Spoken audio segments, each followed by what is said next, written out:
Well, hello, good people. Mark Holmes here, and as always, I want to thank you all for watching, commenting, subscribing, and being part of the Joe Boo Sports Report, as well as Joe Boo's day job.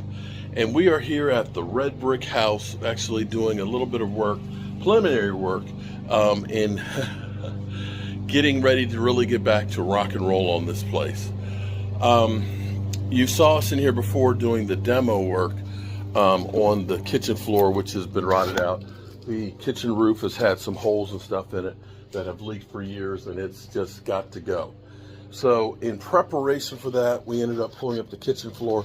Also, too, the kitchen floor, we believe this was a porch, and they converted this and closed it in for a kitchen. You can see the different elevation for the floor. So we're going to actually raise the floor up so that way we have a much more even house. So that means we're going to raise the roof up a bit. In preparation for that, what we have to do is, of course, we have this main beam down here, which rotted out right here. We're going to be able to use most of that beam, but what we're going to do is we've actually set a new footer right here. We're 24 inches below the frost line. We're going to pour some cement into that. Now, here's the thing. You see all of these old bricks and stuff that we have here from the original house. This mortar is lime mortar, and we can't mix that with new mortar. The reason why this part of the house messed up is because they put this on here. This is regular cement, and unfortunately that regular cement does not give and take. So as water got through there, it undermined it. So what we're going to actually have to do is we're going to have to take and separate that. I'm not going to be able to do that today because I'm going to need to get a chipper and chip that away. It's going to be some vibrations and stuff, and then we're going to have to go through and re-brick up this to close it up before we set our new beam in place. I'm really ready. I want to just tear this all off so I can start reframing it, but I need to get the material here on the site, and I don't want to take this off and leave this exposed for days. I want to be able to rip it off and start immediately framing up the new deck on here and the new walls and so on, so I don't have a whole bunch of water and stuff that'll infiltrate in here. So today will be just one of those days that we're going to be working on getting the cement poured in preparation for taking off the roof and the wall. Although I get to be a little rambunctious, and knowing me, I might start taking off some of the roof over there just to see how bad it's going to be. So I appreciate you guys coming in here, and now that we've gotten that other house taken care of and somebody moved in, the focus now is here on the Red Brick House. Try and get this done because football season is around the corner, and I need to be able to have a studio with a place that I can start doing stuff in here, so when I come down and work, I've got a place to work and a place where I can do some of my other stuff. And oh, there's the person I need right there, my man Jet, to help get the materials here in the place. Okay, so here's what we've done. We've cracked this old skirt off from the original brick foundation. We've gotten the bricks that are loose out here, and we have actually some original bricks here. We don't want to use one because they're a different size. New bricks, because these bricks basically expand and contract. And if you mix them, you got a problem. Now you can look at this and see, look at this brick, how porous it is and things. You're holding right here a 202-year-old handmade brick that was made right out here. So I have plenty of these bricks. We're going to use lime mortar, so I've got to get the lime putty, some Portland type O cement, and coarse sand, coarse washed sand. It needs to be coarse because it holds better with the lime mortar. You use one shovel of the Portland cement. This is actually some of the lime that I've had here for a few years. It's actually, it's okay if I sift it. You can see it's dusty. We'll sift this out and get any lumps, but this doesn't have any of the aggregate and stuff in here. And we'll mix this, and the mortar will become kind of like a putty, and that's where it expands and contracts. When we first got the house, you can see we went through and we started patching this section I had a bricklayer go through. We have to go through and clean these out and actually point up all of the building in here. Some of the paint is peeling. We're just going to let the paint peel off of it, because you don't actually want to paint brick, because that also too hurts the brick. Now they do have new paints that are breathable, that allow the expansion, the moisture to go in and out. But the problem is we already have this one on here. We don't want to seal it up. So it's whatever paint comes off, and we're just going to have it like that. We don't want to power wash this because it will pull off the brick. But we go through and point it up. This will look great. You see how nice that looks where our bricklayer took care of it? Well, we're going to do the same thing down under here.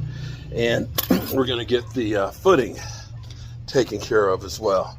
So I'm going to go back in here because I ended up getting a lot of debris in my footing hole, and I want to clean that out.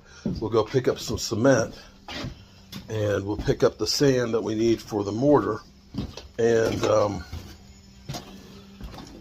we'll start working on this stuff.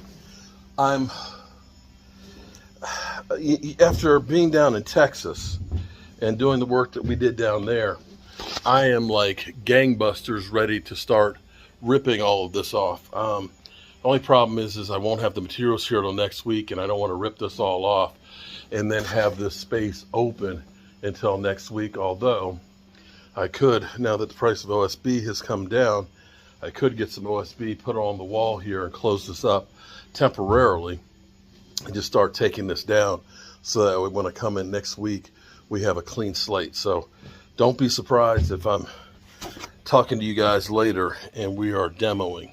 It's just kind of how I am. So my biggest problem is I've got bad knees getting down. So you can see over there where my foundation, hold on. You can see right here where the bricks from the water and stuff draining have come through.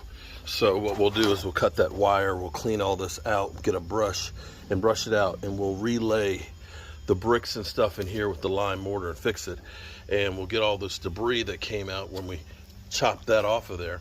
We'll get that off, and we'll actually pour a footer here, because the new 6x6 will go in place there.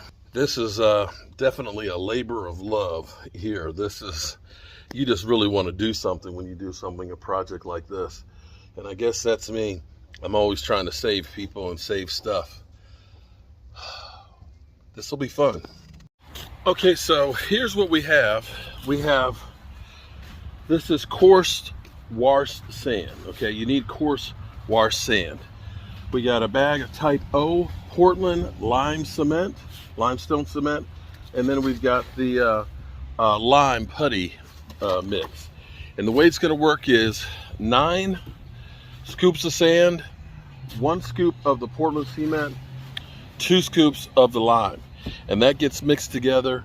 You don't want to over wet it, and it becomes almost like a putty, and it'll expand and contract. At the moment, we've mixed 1 bag of cement for our footer. I'm going to go in there and level it out, so that way when we come back to build, we'll set our post into it, get it cut right, and then we'll put more cement around it. But this way we've got 6 inches of, in minimum, of cement below the post. You always want to do it that way, so that way it won't be able to push down. And of course, each jurisdiction is different. My jurisdiction, the frost line is 24 inches, and they have to be 16 by 16 minimum width-wise, down 24 inches to the bottom of it. So that way it doesn't have upheaval when the frost happens, because frost basically ends up making stuff move. So let's go over here and take a look at it. All right, so you can see our footer down here. We've got the cement in there, we've got it flattened out. We'll come back through, we'll set the post, and then we'll be able to put more cement around it, but we've got a good base below it. And you can see here, this is the corner of the house where we're gonna need to mortar back up.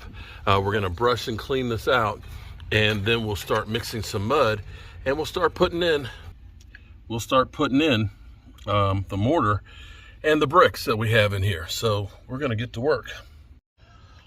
Okay, so I have now since re-bricked all this stuff up. There were several loose bricks that were in there.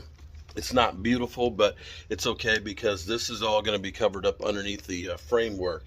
And I've got my footer in here ready to go. When I come back, I can set a post in there, pour more cement up underneath of it, and now I've got the loose bricks. I also, all of the walls you can see are actually cemented on top of the brick. And so I'm just trying a little bit to see how well it sticks on there and things. I don't have water here where normally you would wet the bricks and stuff before you do that, but just a little test to see how it is. I just need to go on the outside here and finish mudding that in there, but that will be strong enough to hold that corner. And now I've taken the other concrete, the regular concrete there, and knock that loose from that and keep that separated, so that way the two of them can expand and contract at different rates. So we'll be in good shape. Ooh, I forgot to bring my battery powered lights, so it's actually getting a little bit dark in here. So I'm actually ahead of where I'd hoped to be today. I had hoped, and I also forgot my wire brush. If I had a wire brush, I could clean that off, but I'm not that worried about it.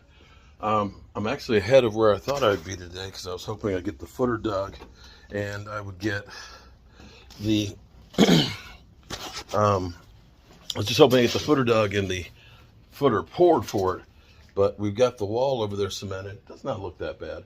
The thing about most of the brickwork here with this old house and stuff is the bricks are so different.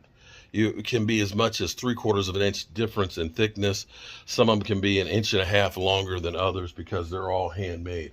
But as far as getting that corner together, you can see we've got it together. Actually, I need to put a little bit more mortar in a couple of those little cracks there.